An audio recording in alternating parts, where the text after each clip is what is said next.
셀프 촬영하는 건 오랜만이에요. 네, 반갑습니다. 저도 이제 8개월, 9개월째 접어가는 그 동북에 온 지가 벌써 8개월, 9개월째 돼가는데요. 길다면 길고 짧다면 짧은 시간, 아직 5교구에 10분의 1도 얼굴을 뵙지 못한 네, 김순정입니다. 디아코니아와 예배에 관련해서 이제 잠시 말씀도 나누고 또 여러분들의 생각도 나누고 또 정리해 보는 시간을 가지려고 합니다. 오늘 그 드린 강연 받으셨죠? 강연 받으셨으니까 제가 시작을 어디에서부터 시작을 하고 싶냐면요. 3번에 있는 질문입니다. 3번에 있는 질문. 3번 질문 보이십니까? 우리 같이 한번 읽어볼까요? 시작. 네, 나에게 예배란 무엇인가? 내가 생각하는 예배, 내가 드리고 있는 예배, 그것이 무엇인가가 먼저 정립되어지면 디아코니아에 관련된 부분까지도 자연스럽게 정리가 되어지고 접목되어질 거라고 생각을 합니다. 말씀을 나누는 중에 이런 대목이 있었어요. 제자들이 예수님을 따르고 있었는데 많은 제자들이 예수님을 따르고 있으면서 그들 스스로가 한 주님을 모시고 한 주님과 동거동락하면서 그 주님의 길을 걷는다라고 했는데도 불구하고 그들의 머릿속에는 다 다른 생각을 가지고 있었어요. 아시다시피 그죠? 예, 주님이 저 천국에 올라가시면 나는 요 자리를 주시고 저 자리를 주시고 또 이 아들들이 안 되니까 그 엄마까지 나타나서 달라 그러시기도 않나, 뭐 나는 수제자다, 나는 사랑받는 제자다, 뭐 기타 등등 그 12명의 제자도 예수를 바라보는 시각과 그 생각들이 다 달랐던 걸 봅니다. 우리가 예배를 드리면서 가장 큰 차이가 뭐다라고 생각하냐면 우리 안에 예배에 대한 정의, 예배에 대한 목적, 그 예배에 대한 대상이 다 다른 것 같아요. 어떤 분은 예수를 섬기고 하나님을 예배한다라고 하지만 사실 그 안에 예수보다 더 나은 것이, 더 좋아 보이는 것이 들어있고 그것을 섬기는 것이 미묘한 착각과 혼돈 속에서 그것을 예배하는 것이 하나님을 예배하는 것이다. 이것을 내가 바라보고 섬기는 것이 하나님께 헌신하는 것이다. 뭐 이런 착각들을 가지고 있는 경우들을 보게 됩니다. 그래서 오늘 첫 번째 질문입니다. 세 번째 질문인데 첫 번째 질문입니다. 나에게 예배란 무엇인가? 내가 생각하는 예배란 무엇인가? 그걸 먼저 정립하셔야 돼요. 이게 흔들리시잖아요? 그러면 우리가 나중에 피택되고 나서 어떤 뭔가를 결정해야 되는 교회 대소사를 결정해야 되는 문제에 있어서 우리의 방향성이 흔들려 버려요. 네. 우리가 교회에서 하는 모든 것의 집약체는 예배인데 그 예배를 드리는 대상, 예배를 드리는 이 개인의 마음이 어디에 있는지를 정립하지 못하면 우리가 교회 안에 큰 문제를 토의하고 결정짓는 그 과정 속에서 이제 본론적으로 다 다른 생각들이 뿜어져 나오는 것이죠. 그러다 보니까 그 다른 생각들이 하나로 이어지면 감사한 일인데 그 다른 생각들이 말 그대로 다른 생각으로 끝나버리는 경우들도 참 많이 있더라라는 겁니다. 여러분에게 있어서 예배는 무엇입니까? 여러분에게 있어서 예배의 대상은 누구입니까? 그리고 여러분은 예배자입니까? 이 세 가지 질문을 자신의 마음속에 던져보시기를 바랍니다. 그리고 이 훈련 기간이 끝나기 전에 이 세 가지 부분은 꼭 스스로가 말씀 안에서 기도하시면서 정립하셔야 돼요. 그거 안 되면 나로 인해서 타인이 시험 들게 되는 경우가 참 많이 있습니다. 더 이상 말씀 안 드려도 아시겠죠? 네.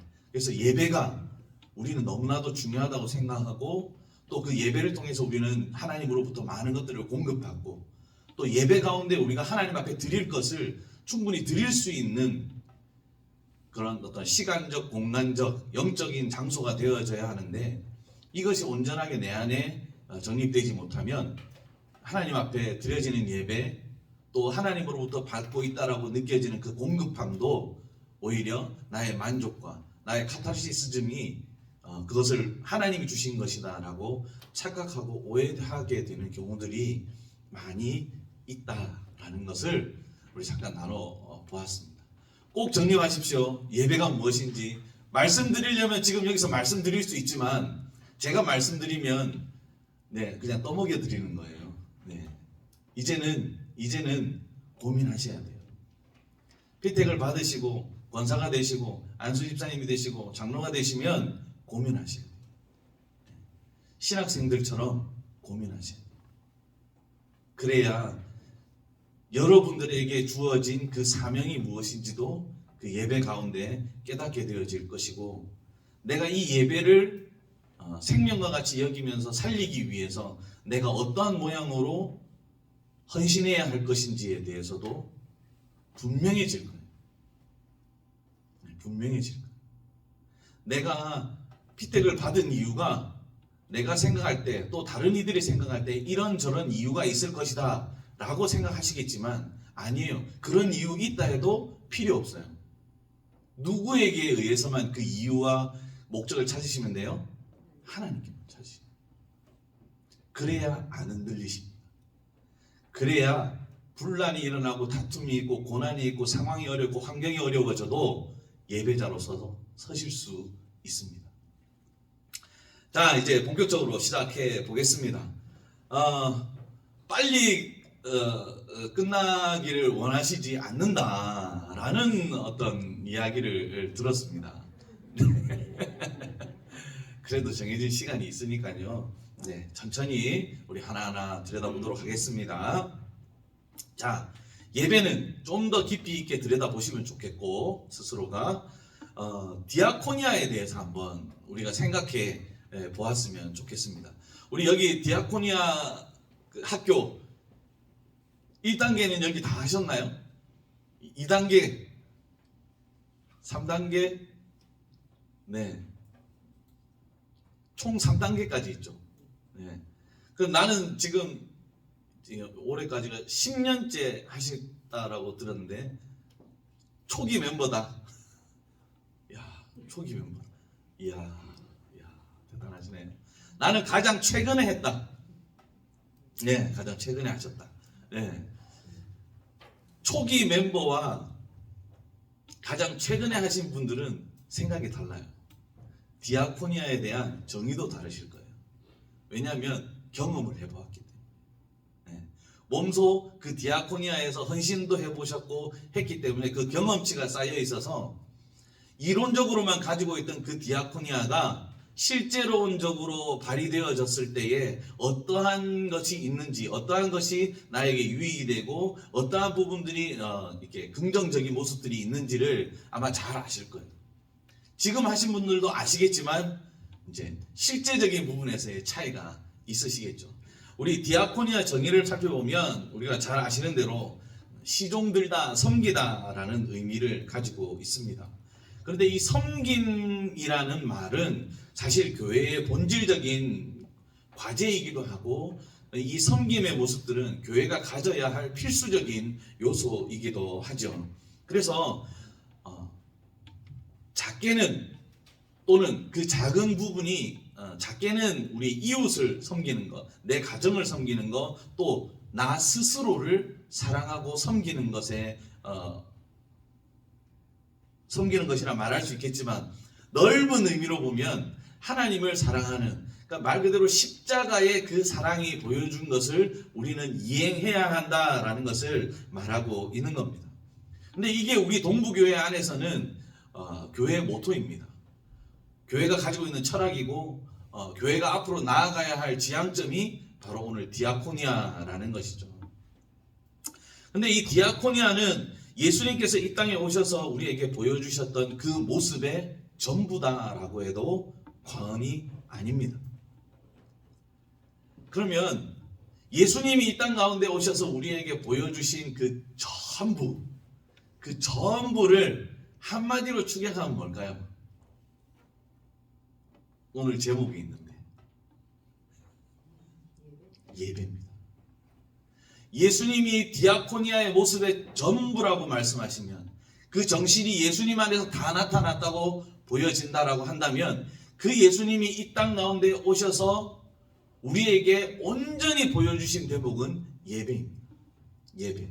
그래서 디아코니아와 예배는 뗄래야 뗄 수가 없습니다.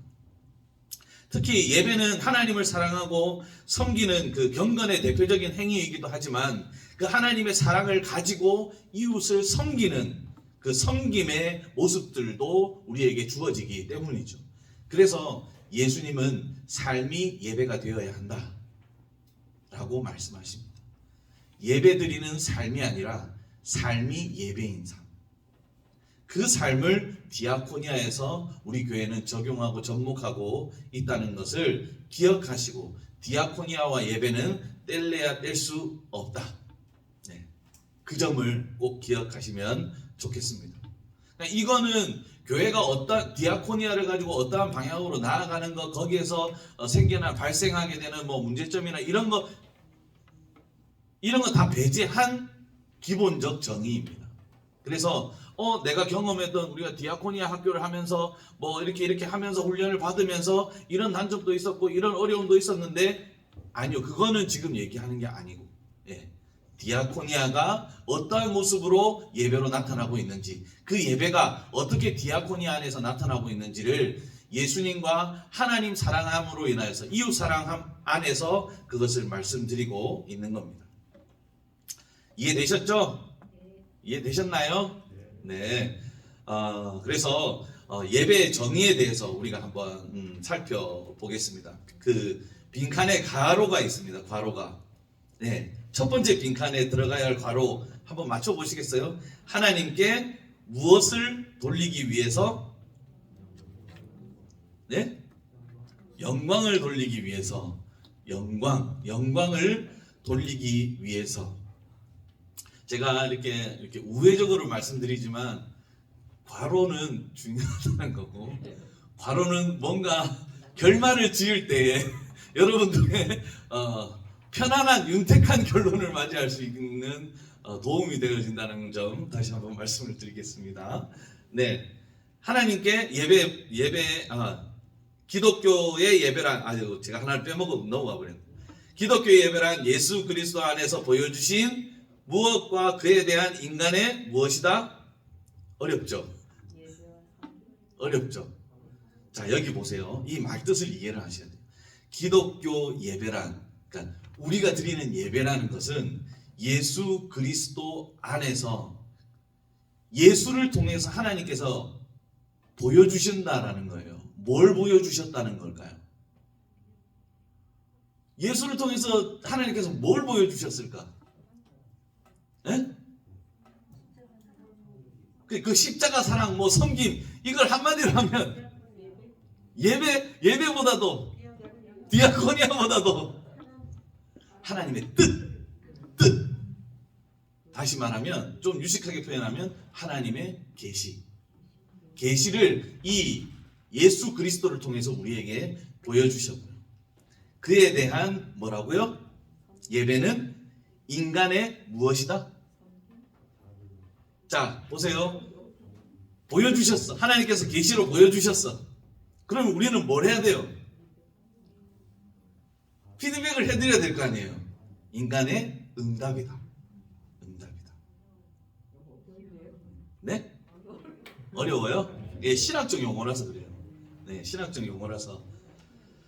이걸 하나로 표현하면 그 예배다라고 우리는 말할 수 있는데 그 예배의 정의를 신학적으로 풀어 놓은 그 문장을 괄호로 만들어서 이렇게 여러분들에게 알려드리는 거예요.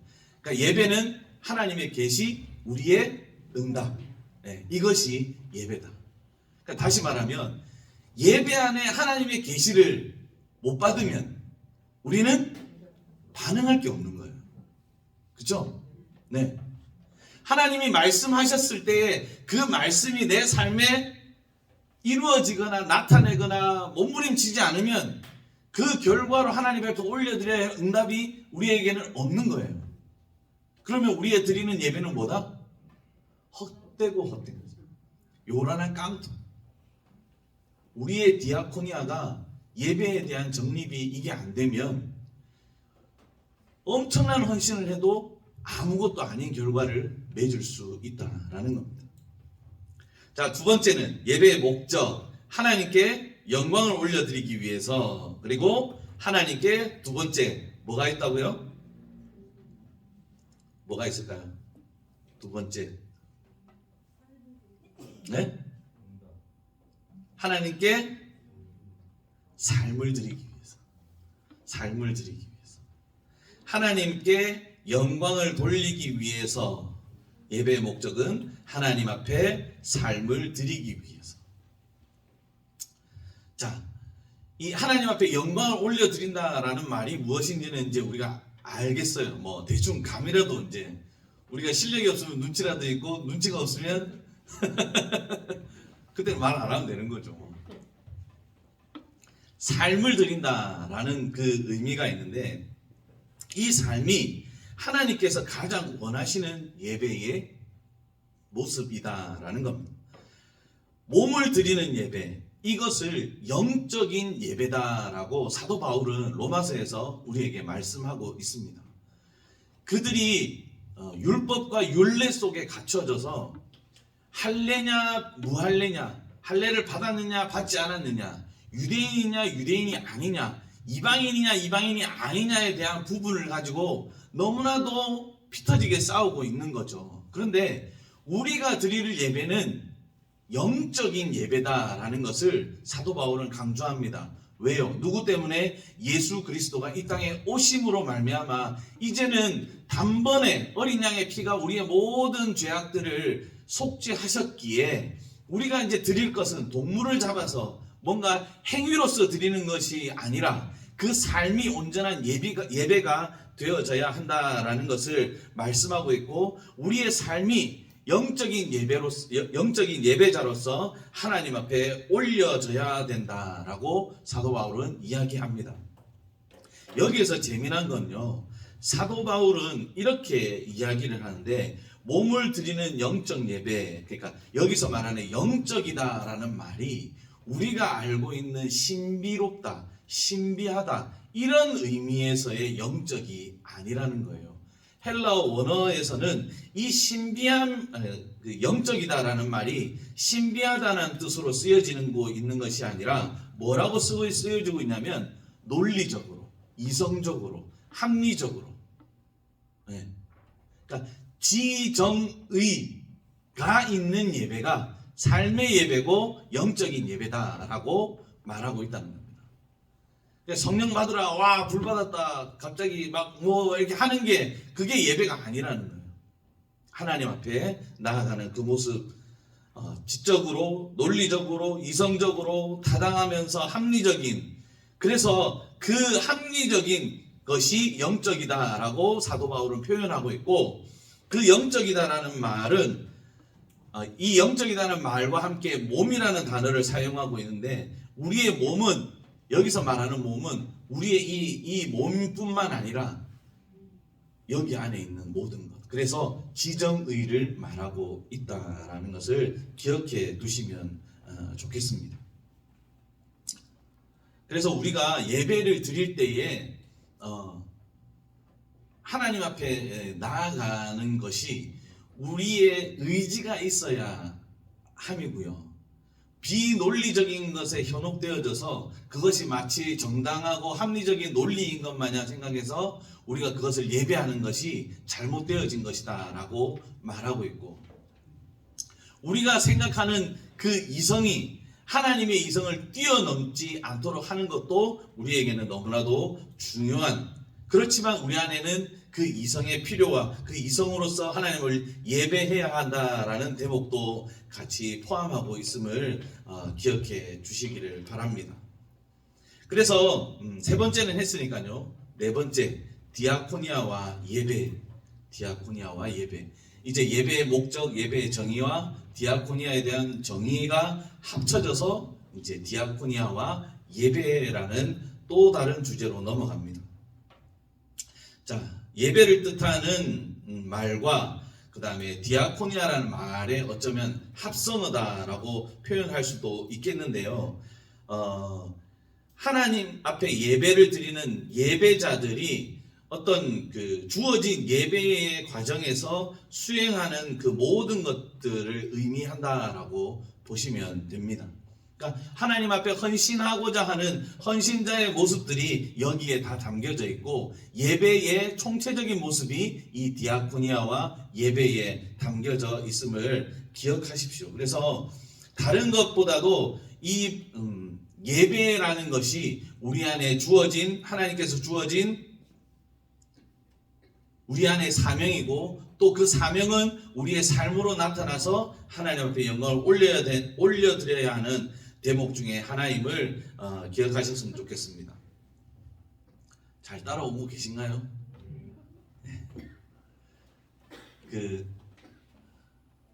저는 사실 이렇게 피택 받으시는 분들과 이게 교제할 일도 없었고, 이렇게 교육을 할 일도 없었어요. 저도 피택을 받기에 바빠 죽겠는데, 그렇죠. 저도 목사가 되려면 피택을 받아야 되잖아요. 안수를 받아야 되잖아요. 그리고 목사가 되기 전에 저희들도 교육을 받습니다. 이런 교육들을. 근데 저희들은 신학교에서 다 받는 거죠. 그 과정들을 10년이라는 과정을 통해서 이제 또 최종 단계인 우리 결산할 때 시험 치는 그 시험을 통과해야만 받을 수 있는 게 저희들도 이 목사의 직분인데, 학교에서 배우는 그 신학과 교회에서 배우는 신학은 하늘과 땅 차이였어요. 그래서 처음에 학교를 가서 신학생으로서 처음 구약 개론, 신약 개론 수업을 들었을 때 그 학년의 90%는 교수를 이단이라고 생각했어요. 왜 그런 줄 아세요? 왜 그러냐면 우리가 알고 있던 하나님을 부정하게 만든, 그러니까 제가 알고 있는 여름 성경학교를 쭉 거쳐오면서 교회학교 선생님들, 집사님들이 가르쳐준 그 모든 성경 지식들을 제 안에서 부정을 해야만 신학교에서 가르쳐주는 하나님을 비로소 만날 수 있거든요. 그래서 그 1학기에 학교를 그만두고 나가는 사람들이 되게 많습니다. 신학생들이 신학교에 오면 다들 성령 충만해서 교수님 말씀하시면 따박따박 적고 그러는 생각하시잖아요. 저는 부산에 있어서 그런지 그 터가 세요, 거기가. 그래가지고 특히 선교단체에서 이렇게 훈련을 어릴 때부터 쭉 받아왔던 분들은 이 자기의 어린 시절부터 배워왔던, 또 선교단체에서 배워왔던 그런 것들을 부정하는 시간들이 되게 힘든 거죠. 그래서 자주 싸웠어요, 교수님들하고 수업 시간에. 그건 아닌 것 같습니다. 아니긴 뭐가 아니냐. 네가 알아봐야 뭘 어떻게 얼마나 아느냐. 근데 사실 그 모든 시간들을 겪어낸 교수님들과 학생과의 의견 대립은 사실 우리는 100점 100패죠. 근데 우리가 가지고 있는 것이 전부라고 생각하기 때문에 이걸 붙잡고 그냥 끝까지 싸우는 거예요. 끝까지 싸우는 거예요. 그런데 2학년, 3학년, 4학년이 되면 어떻게 해요? 한 성경도 한 10독, 한 20독 정도쯤 하면 이제 주석 보는 방법도 알게 되고, 말씀을 어떻게 적용해야 되는지, 이 본문을 어떤 시선으로, 시각으로 해석해야 되는지를 점점 훈련을 받다 보니까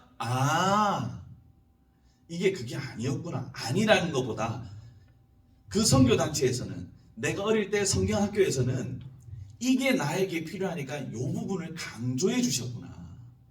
다른 게 필요 없다라고 얘기해서 안 가르쳐 주신 게 아니라, 지금 초등학교 5학년인 아이에게는, 지금 선교단체에 들어가서 피 끓는 젊음을 가지고 선교사로 나가야 된다라고 결단하고 들어온 이들에게는 이 부분보다는 이 부분이 좀 더 강조되었기 때문에 내가 이 부분을 잘 몰랐구나 라는 것들을 알게 되기 시작하는 거죠. 여러분들도 아마 이 시간 전과 이 시간 후는 많이 다르실 겁니다. 그리고 달라지셔야 합니다. 특히 성경에 관한, 신학에 관한 것들은 여러분들 스스로가 달라지셔야 해요. 덮어놓고 믿어라? 아닙니다. 목사님 말씀이 최고다? 최고죠. 최고지만 자신이 연구하고 고민하지 않는 최고는 아닐 수 있어요. 그러니까 여러분들도 훈련을 받고 그러기 위해서 저희들이 여러분들에게 도움을 드리는 거고 이 시간이 있는 겁니다. 그러니까 항상 예배자는 하나님과 독대하는 자여야 된다라는 말이 있는데요. 항상 예배자는, 항상 교회의 중직자는 하나님의 말씀 앞에 서 있으셔야 하고 그분의 계시에 따른 충성된 삶으로 드리는 응답이 우리의 삶 가운데 날마다 일어나야 그게 진정한 예배자고 그게 하나님이 원하시는 중직자의 모습이고, 특별히 피택해서 그죠? 네. 사람의 마음을 움직이시사 여러분들 지금 선택하신 거잖아요. 하나님께서. 네. 고민하시는 신앙인이 되셔야 돼요. 누군가에게 조언을 하고 권면을 하고 사랑으로 그들을 대할 때도 고민하셔야 돼요. 내 경험으로 아니에요. 지금까지 내가 살아왔던 방식으로 아니에요. 그러면 여러분 큰 코 다치십니다. 자녀들도 내가 살아왔던 경험으로 말을 하면 답이 안 나오는데, 이 교회 안에서 같이 신앙생활하고 같이 늙어가고 같이 천국을 바라보고 있는 동갑 또는 얼마 차이 안 나는 연배, 그 사이에서 여러분들이 먼저 된 자로서 고민하시지 않으면 여러분들의 삶에서 그 예배자의 모습은 어쩌면 온데간데 없이 사라질 수도 있는 그런 모습이 될 수도 있다라는 겁니다. 그래서 저는 신학생이 되었고 목회를 하고 있는 것에 대해서 가장 감사해야 하는 것 중에 첫 번째가 늘 말씀 앞에 서 있게 해주심을, 저는 목사가 된 것 중에 제일 좋은 게 뭐냐라고 말씀하시면 예쁜 마누라를 얻은 것이다 라고 저는 절대 이야기하지 않습니다. 저는 말씀 앞에서 이 죄 많은 인생이 하나님께로부터 얼마든지 떠날 수 있는 저 같은 사람이 시시때때로 주님 곁을 떠나고자 몸부림치는 저 같은 인생이 그때마다 말씀 앞에 있게끔 설교 준비하잖아요. 말씀 앞에 있게끔 해서 하나님께서 나를 사랑하고 계신다는 것을 날마다 들려주고 그 음성을 듣고 있는 것 같은 마음이 들 때 저는 목사 잘했다. 여러분들과 함께 있고 신앙생활 함께 있는 것도 좋지만 그건 차후의 문제입니다. 제가 하나님의 곁에서 떠나지 않고 있음에 목사가 된 걸 잘했다고 생각합니다.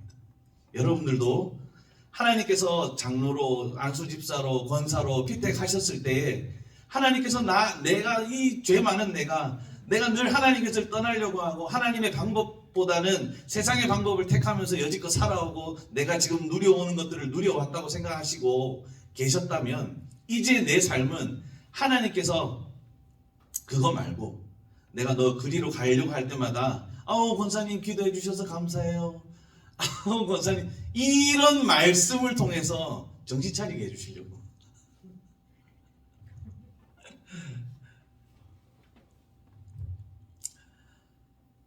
그렇습니다. 우리 주님은 주님을 사랑하는 자들에게 또 주님이 사랑하는 자들에게 더 많은 것으로 그들의 삶을 채워주시는 것들을 보게 됩니다. 디아코니아 예배 첫 번째, 예수 그리스도의 낮아지고 섬기신 현장을 확인하고 오늘 우리가 섬겨야 할 영역을 확인하여서 일상 속에서 섬김으로 삶의 예배를 드리도록 하는 것이 예배다. 이렇게 정의를 하고 있습니다. 두 번째 같이 한번 읽어볼까요? 시작.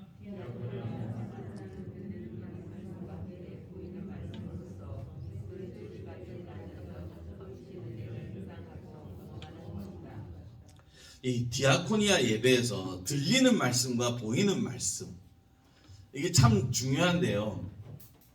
우리는 말씀이 청각을 활용하는 거다라고 생각을 합니다. 근데 사실 예수님은 항상 그의 삶에서 나타내신 건 행위로서 그들의 삶 가운데 많이 나타내셨고요. 말씀과 함께 행위가 주님은 꼭 동시다발적으로 이루어졌던 것을 볼 수 있습니다. 많은 죄인들이 주님을 찾아왔고 많은 병자들이 주님을 찾아왔고 또 주님이 가난하고 어렵고 또 병든 자들을 찾아가시면서 그들 가운데 말씀하셨던 내용들, 그들 가운데 치료를 베푸셨던 것들, 그들 가운데 죄사함을 허락하셨던 부분들을 보시면 이 두 가지는 같이 가야 함을 우리가 말씀을 통해서 확실히 알 수 있게 되죠. 그래서 우리에게 주어진 것이 뭐예요? 성만찬이라는 거예요. 성만찬. 주님이 보여주셨고 주님이 들려주셨고 그 보여주고 들려주심을 우리에게 알려주시는 대목, 그것이 우리에게 보여지고 들려지게끔 말씀하시는 대목이 바로 이 성만찬에 대한 내용들이다라는 겁니다. 우리 개신교는 이 구교의 영향을 받아가지고 이 심벌이나 뭐 어떤 그런 것들을 잘 하지 않으려고 하는 그 모습이 많잖아요. 그 중에 가장 안타까운 것이 우리 신학자들이 말하는데 이 성만찬이라고 해요. 성만찬은 사실 우리가 매주 예배를 드릴 때 하면은 할수록 은혜가 되고 주님이 보여주신 그것들을 그 예배에 그 집약되어진 것이 이 성만찬이다라고 말씀을 하시더라고요. 성만찬에서 우리는 뭘 먹고 뭘 마십니까? 네? 주님의 몸을 먹고 주님의 피를 마신다라고 이야기를 하죠.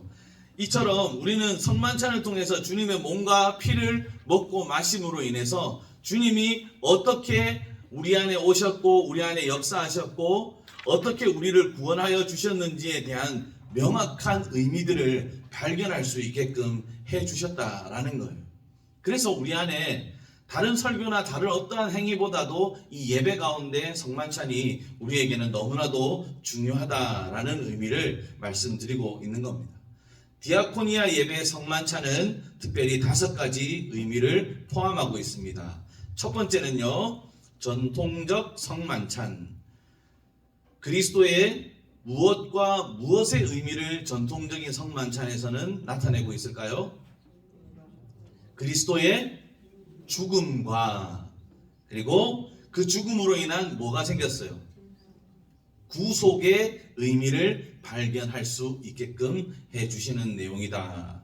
그 다음에 두 번째, 그리스도의 공동체 성만찬. 그리스도 안에서 무엇을 이룬 공동체의 의미요? 한 몸을 이룬 공동체의 의미를 이 성만찬, 디아코니아 예배 속에서의 성만찬으로 알게 된다라는 것을 말하고 있습니다. 그리고 세 번째, 그리스도의 삶, 성만찬. 그리스도의 무엇의 삶의 의미? 그렇죠. 적어 놓으셨어요? 다 있었구나. 제가 이거 비워놓는다고 비워놓았던 것 같은데 너무 대답을 잘하셔가지고 예, 역시 대단하시네요 이럴 뻔했는데 그 다음에 디아코노스의 성만찬, 교회를 넘어서 세상을 향한 파송적 의미의 성만찬을, 그리고 마지막 5번째는 회복의 성만찬, 최종적으로 이루어질 하나님 나라의 회복의 의미. 그래서 디아코니아 예배는 보여지는 예배로서의 그 역할들을 더 충실하게 감당하기 위해서 주님께서 우리에게 나타나시고 보여주셨던 것을 우리의 삶에서 나타내고자 노력하고 또 그것을 실현시켜 가고자 애쓰는 예배의 형식 중에 하나다라고 말씀드릴 수 있겠습니다. 그 뒤에 보시면 앞에 보시면 교회력과 뒤에 보시면 총회 재정주일이라고 되어 있습니다. 자, 교회력을 한번 봅시다. 신년 감사 예배, 성회 수요일, 제 수요일 아시죠? 여기 이마에 제 붙여가지고 이렇게 발라주시는 거. 그 다음에 사순절 첫 번째부터 종료주일, 그 다음에 고난주간 일주일, 그 다음에 이어지는 부활주일, 그 뒤에 어린이주일, 어버이주일, 그 다음에 6월달로 넘어가게 되면 성령 강림주일, 그 다음에 맥주감사주일, 종교개혁주일, 추수감사주일, 그리고 지금 우리가 지키고 있는 대림절 첫째 주일부터 시작해서 송구영신 예배까지, 그 우리가 대림절, 대강절, 강림절 이렇게 3가지 의미를, 3가지 용어를 이렇게 짬뽕해서 썼어요. 근데 지금 우리는 무슨 절기로 그 이름을 정해서 지키고 있죠? 예, 대림절입니다. 그래서 지금은 통합 측 총회에서는 대강절, 강림절이라는 말은 쓰지 않습니다. 그래서 우리는 대림절이라는 말로 지금은 명칭을 정해서 사용하고 있습니다. 이런 교회력 속에서 주님의 역사하심과 하나님의 내주하심을 이 예배 가운데 실현하고 경험하기 위해서 이 교회력을 따라서 우리가 예배를 드리고 있고, 또 그에 따라서 뭐 여러 가지로 강단 장식이라든지 찬양이라든지 여러 가지 모양으로 보여지고 들려지는 것에 있어서 예배를 나타내고자 하고 있다라는 겁니다. 그 뒤에 보시면 총회 제정주일이 있습니다. 이건 뭐예요? 우리 총회, 통합측 총회가 한 주 한 주의 의미를 이렇게 부여해서 가겠다라는 겁니다. 그래서 첫 번째부터 보시면 여전도의 주일부터 성소주일까지 쫙 나와져 있죠. 근데 여기 안에 이렇게 보시면 굉장히 다양한 나와 가까운 곳에서부터 나와 먼 곳에 이르기까지 다양한 세대와 다양한 그 부류의 사람들을 위해서, 또 지역을 위해서, 또 공동체를 위해서 기도하고 또 그걸 기억하면서 예배를 드리고 있는 것을 볼 수 있습니다. 그 다음에 여섯 번째, 디아코니아 예배의 실제해서 우리가 주로 이제 우리 교회에서 열심으로 지키려고 하는 것이 무엇인가요? 장애인 주일 같은 거. 우리 2021년도에 지켰던 기억나는 디아코니아 예배, 총회 제정 주일에 들어가는 예배가 뭐가 있었을까요? 거기 한번 보세요. 농어촌 주일 지켰죠. 네. 그 다음에 뭐요? 장애인 주일. 네, 맞습니다. 이사 5세를 통한 총동원 주일도 있고요. 또요. 이제 앞으로 하게 될 북한 선교. 그 다음에 나라를 위한 기도 주일 같은 거. 예, 이런 부분들 계속해서 우리가 하고 있는 것들을 볼 수 있습니다. 우리가 이 디아코니아라는 것이 우리의 삶의 예배 가운데 감추어져 있었던, 잘 드러나지 않았던 부분들이 드러나는 부분이다라고 생각을 하시면 좋을 것 같아요. 예전에는 예배 가운데 경건하고 뭔가 이렇게 뭐라 그래야 되죠? 이게 용어가 생각이 안 나네요.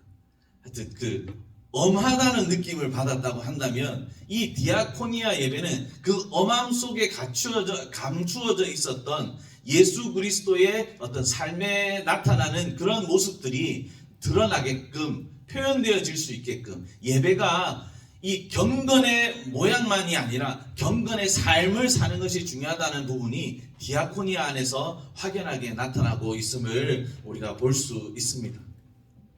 마지막 결론입니다. 예배의 대상, 요한복음 4장 23절 우리 같이 한번 찾아서 읽어볼까요? 요한복음 4장 23절부터 24절 말씀. 예배의 대상. 예배의 대상은 누가 되어야 됩니까? 하나님. 요한복음 4장 23절에서 24절 시작. 아버지께 참되게 예배하는 자들은 영과 진리로 예배할 때가 오나니 곧 이때라. 아버지께서는 자기에게 이렇게 예배하는 자를 찾으시느니라. 하나님은 영이시니 예배하는 자가 영과 진리로 예배할지니라. 예배의 대상에 대해서 말씀하고 있고요. 그리고 예배의 목적, 느헤미야 8장 10절 제가 한번 읽어드리겠습니다. 느헤미야가 또 그들에게 이르기를 너희는 가서 살찐 것을 먹고 단 것을 마시되 준비하지 못한 자에게는 나누어 주라. 이 날은 우리 주의 성일이니 근심하지 말라. 여호와로 인하여 기뻐하는 것이 너희의 힘이니라 하고, 이것이 뭐라는 거예요? 예배의 목적이 여호와로 인하여 우리의 삶이 기뻐하는 것이, 즐거워하는 것이 예배의 목적이라는 거예요. 마지막 예배의 확장. 사도행전 2장 42절에서 47절을 찾아보시면 그 가운데에 이런 말씀이 있습니다. 그들이 사도의 가르침을 받아 서로 교제하고 떡을 떼며 오로지 기도하기를 힘쓰니라. 이러므로 인해서 뭐가 됐다고요? 구원받는 자의 수가 늘어났다는 거예요. 하나님의 역사가, 하나님의 확장의 은혜가 있어졌다라는 겁니다. 디아코니아와 예배를 통한 이런 은혜가 우리의 삶 가운데 있는 것입니다. 중요한 키워드 다시 한번 말씀드립니다. 예배에 대한 정의, 내가 예배자로서 내가 생각하는 예배가 하나님 앞에서 어떻게 정리되어져 있는지를 꼭 고민하셔야 합니다. 그리고 디아코니아 예배는 감추어져 있었던, 잘 나타나지 못했던 경건 속에 가리워져 있었던 경건의 삶에 대한 영역들을 훨씬 더 포괄적으로 말씀하고 우리에게 또 나타내신 방법이시다라고 생각하시면 되고, 우리가 오늘 드린 말씀 말미에 봤던 것처럼 예배의 목적과 예배의 대상, 그리고 예배의 확장 부분에 대해서 우리가 어떻게 사역하고 우리가 어떻게 예배해야 되는지를 살펴보았습니다. 궁금증이 있으시겠지만 개인적으로 오시고요. 네, 제가 기도하고 마치도록 하겠습니다. 함께 해주셔서 감사합니다. 사랑의 아버지, 은혜와 사랑을 감사합니다. 주의 은혜로 우리와 함께하여 주시고, 주님, 우리로 이 귀한 시간을 하나님 앞에 올려드릴 수 있도록 붙잡아 주시니 감사합니다. 피택자로서 아버지, 주님 맡겨주신 그 직분에 걸맞는 하나님 귀한 인생을 살아갈 수 있도록 인도하여 주옵소서. 섬김의 자리에서 섬김의 본이 되신 예수님의 모습을 따라 아버지 충성되이 감당하는 우리 모두가 될 수 있도록 역사하여 주시옵소서. 주님께서 오늘 이 시간 이후에 진행되어지는 예배 가운데도 아버지 하나님 함께하여 주시고, 그 예배의 대상이 우리에게 하나님임을 기억하고 예배의 목적이 여호와로 인하여서 우리가 즐거워하고 기뻐하는 것임을 기억하고, 또한 아버지 우리를 통하여서 그 예배가 하나님의 이름이 확장되어져 가고 선포되어져 가고, 그로 인해서 믿는 자들의 수가 날마다 늘어나는 역사가 예배를 드리는 우리를 통해서, 직분을 받은 우리를 통해서 나타나게 하여 주시옵소서. 감사를 드리며 예수님의 이름으로 기도합니다. 아멘. 예, 저희 교회 이제 교육자